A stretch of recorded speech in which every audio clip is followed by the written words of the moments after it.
Red alert. Red lights flicker across the bridge. A radio crackles with overlapping voices, urgent, confused, clipped by static. Outside, the deck shudders under wind and swell. A searchlight sweeps left, then snaps back right, catching nothing but black water and white spray. This is the real hijacking of the Maersk, Alabama, April 2009, one of the most dangerous modern pirate incidents ever to drag the U.S. Navy into a live, high-stakes crisis at sea. And it begins the way these attacks always want to begin. Fast, quiet, and just believable enough that you waste precious seconds before you accept what's happening. Warning. Hold on to one question from the first moment. What if the pirates don't actually need your ship? What if the ship is only a platform, and the true target is a single human being? Because out here, on open ocean, one person can be worth more than 1,000 tons of steel. In the next 20 minutes, we're going to decode this event step by step. No longs, speeches, no filler, just the chain of decisions that turned a routine voyage into a global headline. We'll break it down in 4 moves. First, the warning signs, the tiny details that tell you the threat is real. Second, how attackers lock onto a target and close distance without giving you time to react. Third, what the crew can do, lockdown procedures and discipline, to stop a boarding from becoming a takeover. And fourth, how a Navy response starts to close the trap at sea. But right now, we're in the opening minutes, when you still think you have choices. Picture the scene.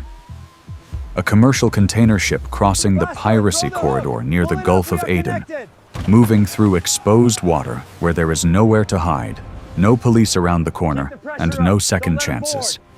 The light is awkward. Haze on the horizon, glare off the surface. Bright enough to see far, but harsh enough to create blind spots. And that matters, because at sea, you don't get ambushed by buildings. You get ambushed by distance, angles, and hesitation. A container ship is huge, but it's also predictable. It cannot turn on a dime. It cannot accelerate like a small craft. The deck is long, the sides are high, and from the bridge you cannot see everything close to the hull, especially down at waterline. That creates a dangerous bubble right beside the ship. The zone where a fast skiff can disappear from view, where engine noise blends into wind, and where the first physical contact can happen before the bridge fully understands the threat. So the board is set like this. On one side, a trained merchant crew with procedures, lookouts scanning, radios ready, doors and access points that can be locked, emergency calls that can be sent in seconds. Their best weapons are time and discipline. Detect early, slow the approach, and keep control of the ship's critical spaces. On the other side, a small team in fast skiffs, low to the water, hard to track, able to approach from angles, that exploit glare and distance. They don't need to win a battle against a warship. They only need a short window against a merchant vessel. They press close, they split and rejoin. They probe reactions. The real pressure is psychological. The moment the crew hesitates, thinking it might be fishermen, thinking it might pass, the attackers steal the only resource that matters in the first phase. Seconds. And now we reach the turning hinge of this whole story. Captain Richard Phillips makes a choice that seems logical in the fog of the moment. He steps forward to buy time, to talk, to keep his crew safe, to control the chaos with his presence. In a normal crisis, a calm leader can stabilize the situation. But in a pirate operation, a calm, visible leader is also a clean, simple objective. So as the spotlight slices the sea and the radio turns into a storm of alarms and calls, the incident stops being about a ship. It becomes about the captain. And once one person becomes the prize, every decision you make next will either shorten this crisis or stretch it into a nightmare the Navy has to end. The Navy's hand closes, slowly, deliberately, A warship holds position with the calm confidence of something built for this exact moment. The helicopter keeps orbiting, never fully leaving, its searchlight sweeping like a metronome across the water. Loudspeaker warnings cut through the wind. Clear, controlled, impossible to ignore. The message isn't rage, it's reality. You are surrounded, and every option is shrinking. Inside the lifeboat, the pirates can feel the pressure even if no one fires a shot.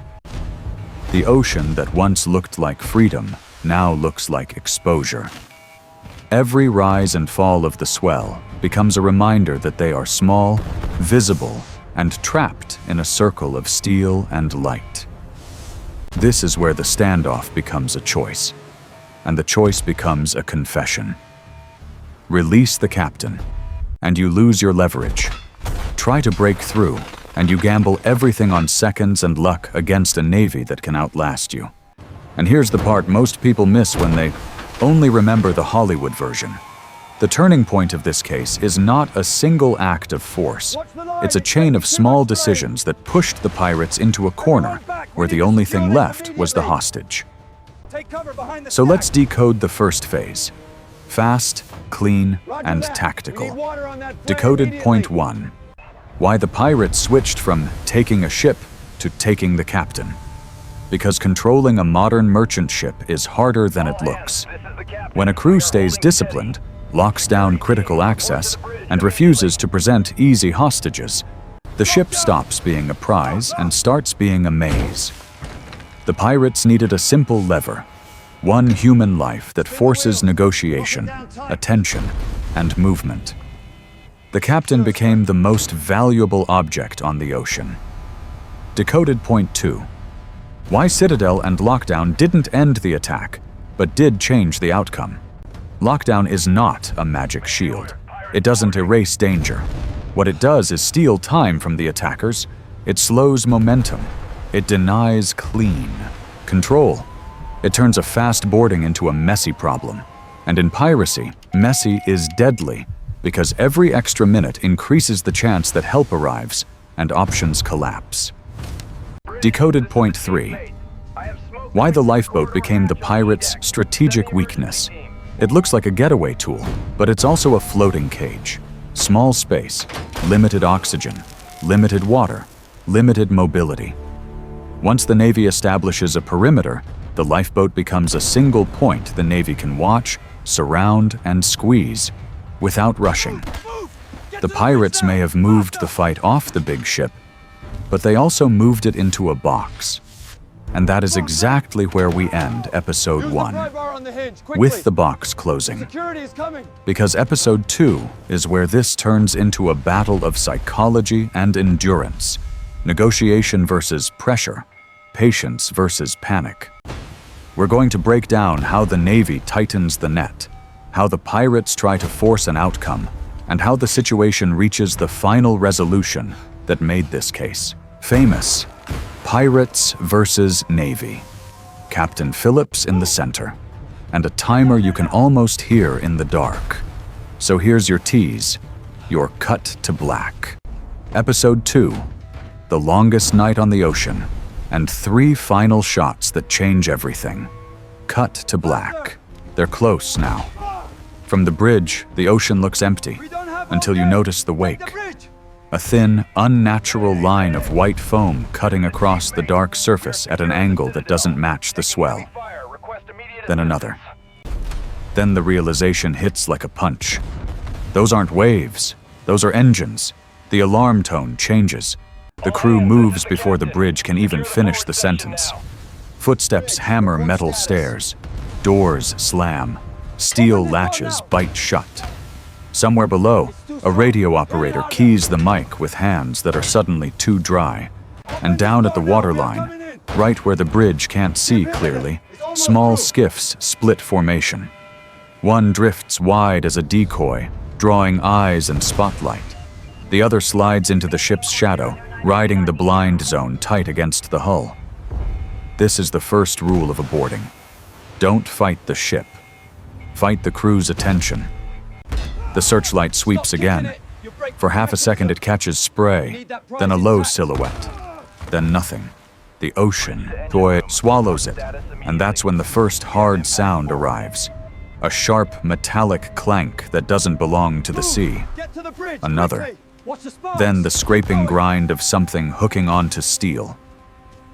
First contact. On deck, the noise is chaos in pieces. Wind, alarms, shouted commands, and the sudden percussion of impact against the ship's side. A line snaps tight. A ladder bites. The spotlight flashes across wet paint. The ship throws water back at the attackers. High-pressure spray, foam exploding into mist. Anything to buy seconds. At this range, you don't need to see faces to understand what's happening. You just need to hear the rhythm of climbing. Captain Phillips forces himself into the ugliest kind of leadership, choosing between the ship and the people. The ship is replaceable. The crew is not. Every move now is about one objective: keep your people alive long enough for help to even become possible. So he orders what merchant vessels train for, but hope they never use. Lockdown. Down inside the ship, the crew splits into roles like a practiced drill. One team moves to secure access points, doors to the bridge, doors to the accommodation block, doors that funnel movement into narrow corridors. Another team heads to the engine controls and critical spaces, the areas that decide whether the ship is alive or helpless. A third team is on communications, pushing out the message that matters most in these moments. Mayday. Mayday. Pirates boarding. Need immediate assistance. And here's the brutal truth about Mayday at sea. It doesn't stop anyone in the next 5 minutes. It's not a shield, it's a timer. It says, the clock has started, and if you can hold on, the world might catch up. But holding on is never clean, because ships are built with practical pathways, service doors, maintenance routes, secondary hatches, small conveniences that become lethal mistakes in a boarding. It only takes one access point that didn't latch properly. One door, that was assumed secured because it usually is. One corridor that leads somewhere it shouldn't. In the first phase, pirates don't need perfect control. They need momentum. They need you to panic and scatter, and they don't get it. That's the first twist. They don't win fast. Instead of flooding the ship with total dominance, they hit resistance that doesn't look like a firefight. It looks like absence. Locked doors, empty corridors, crew gone. The ship suddenly feels too big and too silent, like a building where every room is a trap. So the attackers shift. Hold your positions. If they can't take the whole ship quickly, they start hunting for leverage. They move across the deck, scanning for anyone left exposed. They probe entrances. They listen for footsteps behind steel. They try to force the crew back into the open, where fear does the work. But the crew's discipline holds. They retreat toward a secure area, a safe room, a citadel, where the goal is not heroism. The goal is denial. Deny access, deny control, deny time. And in the middle of that denial, another hard decision is made. The ship itself becomes a bargaining chip. Because if pirates can't control the crew, and they can't control the ship's movement reliably, the prize loses value. A hijacked container ship is only useful if you can steer it, hold it, and negotiate from a position of strength. If the crew disappears behind steel and the ship becomes uncooperative, the equation changes. On the ocean, sometimes the way you win is by making your own ship not worth taking. So systems are reduced. Movement is limited. Control is concentrated where the crew can defend it. The ship is no longer a smooth machine. It becomes a locked puzzle with missing pieces. The pirates can stomp across the deck all they want, but they're not getting what they came for. And that forces a second twist, more dangerous than the first. The pirates stop trying to win the ship. They start trying to win the story. Because there is one asset that bypasses locked doors, bypasses procedures, bypasses the silent citadel. One asset that turns a messy boarding into a clean negotiation. A person. A captain. Captain Phillips is still visible. Still the symbol of control. Still the one figure whose capture can turn fear into leverage, and leverage into money, time, and escape routes. So the chaos tightens around him. Orders get shorter. Movements get sharper. The pirates press toward the spaces where a leader might appear. Bridge access, command routes, any place where responsibility forces someone to step out. And then the moment arrives that changes the entire shape of the crisis. Phillips is separated from his ship. Not in a cinematic explosion, just in the cold logic of tactics. The pirates realize they cannot dominate the crew behind steel, so they take the one thing the crew cannot replace. The one thing the world will pay attention to. The one thing that will make the Navy take this personally. The captain. As alarms echo through corridors and the ocean slaps against the hull like a countdown, you can feel the balance shift. The ship is no longer the battlefield. The captain is. And that's why this case becomes legendary. Because the attackers didn't fully win the vessel, but they stole something far more dangerous. They didn't take the ship. They took the man who commands it. Now the story compresses into something smaller and more dangerous. A hostage situation doesn't need a prison. It needs isolation. Captain Phillips is pulled into a tight space where every sound is amplified. Breath, fabric, the scrape of a shoe, the slap of water against the hull. The radio clicks on and off, short bursts of voices, then silence, like someone is testing how much the outside world can hear. The sea keeps moving under them, rolling the floor in slow, relentless waves. Even standing still becomes work. This is where fear usually wins. But Phillips does something that matters more than strength. He controls his tempo. He speaks less. He listens more. He watches hands. He tracks who is nervous, who is in charge, who needs to prove something. In these moments, information is a weapon. If you can understand the room, you can predict the next move. And while he is being isolated, something else is happening at the exact same time. Something the pirates cannot fully see. The crew is taking their ship back, not with dramatic hero shots, with procedure, with discipline, with a cold, practical focus on systems and access. They hold critical spaces. They keep control where it counts. They deny the pirates the one thing they need to turn this into a clean hijack: stable control of the vessel. For the pirates, this is the nightmare version of a boarding. The ship is big, the crew is hidden, and every locked door feels like a trap. They can move across the deck, but they can't make the ship submit. They can threaten, but there's no crowd of hostages to leverage. They can shout, but the metal walls don't answer. So the crew does what trained crews are supposed to do in the first phase of a piracy event. They communicate. They push the truth outward. The captain has been taken. Those 4 words change everything, because once a captain becomes a hostage, the incident becomes international. The response chain begins. The priority shifts from protect cargo to protect life. And somewhere beyond the horizon, forces that do not move for a stolen container now begin to move for a captured human being. This is the moment the Navy enters the story. Not with bullets, but with presence. At first it's only a signal, a widening net, a set of eyes that doesn't blink.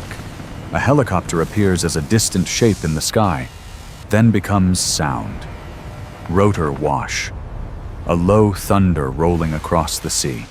A searchlight sweeps the water in long, hard arcs, turning the ocean into a stage with nowhere to hide. The light is not just illumination, it is pressure. It says, "We can see you. We are counting you. We are closing." Farther out, the outline of a warship grows from the horizon. Too steady, too confident to be anything else. Wide cinematic distance, dark hull, controlled movement. The kind of ship that doesn't need to rush because time is already on its side. And that is when the pirates feel it. The sensation every predator hates. Being hunted. They came for speed and surprise. They came for a merchant vessel that couldn't fight back. They did not come for a warship that can stay in the area for days, coordinate assets, and wait until exhaustion does the work. So they pivot. This is the third twist, and it's the most strategic one so far. They change the playing field. If they stay on the Maersk, Alabama, the situation becomes unstable. The crew can deny control. The Navy can surround. The pirates become trapped in a maze of locked steel. But if they leave the big ship and take the captain with them, everything changes. They retreat to a smaller platform, something low, cramped, and mobile. Something that can drift, maneuver, and force the Navy into a slower, more careful response. A lifeboat. It sounds absurd until you understand the logic. A lifeboat is designed to survive. It is small, sealed, hard to approach without risk. It removes the crew's advantage. It removes the ship's complexity. It turns the crisis into a single point on the ocean. One tiny orange target with one priceless human inside. The moment Phillips is transferred, the Maersk, Alabama itself becomes partially free, at least in principle. The crew can stabilize what they can, regain minimal control, and become witnesses rather than prisoners. But the crisis becomes worse, because now the hostages are not somewhere on a ship. They are inside a compact capsule floating on open water, surrounded by armed men with nowhere else to go. And that is where the standoff begins. The Navy does not rush a lifeboat. Not if the goal is to bring someone home alive. Instead, they build pressure with geometry. They keep distance. They control angles. They reduce options. They set a perimeter that tightens like a knot. The pirates try to use time as a weapon. They posture. They demand. They threaten the only currency they have left, the captain's life. Because if they cannot leave with a ship, they intend to leave with a story that buys them an escape route. We will not return empty-handed. And the Navy answers without shouting, with patience, with a calm that feels like a wall, because the Navy has a different weapon. Endurance. They can stay. They can wait. They can turn every hour into a smaller box. The sea grows darker. The wind changes. The lifeboat rises and falls on the swell like a heartbeat. The searchlight cuts the water again. White blade, black water, white blade. Each pass a reminder that the perimeter is still there. And then you feel the shift. The circle tightens. The camera closes in on Philip's face. Eyes open, breathing measured, reading the room, waiting for the moment when fear turns into a mistake. Because now, after everything that happened on the ship, the final phase is not about who is stronger. It's about who runs out of seconds first. From here on, everything is measured in seconds.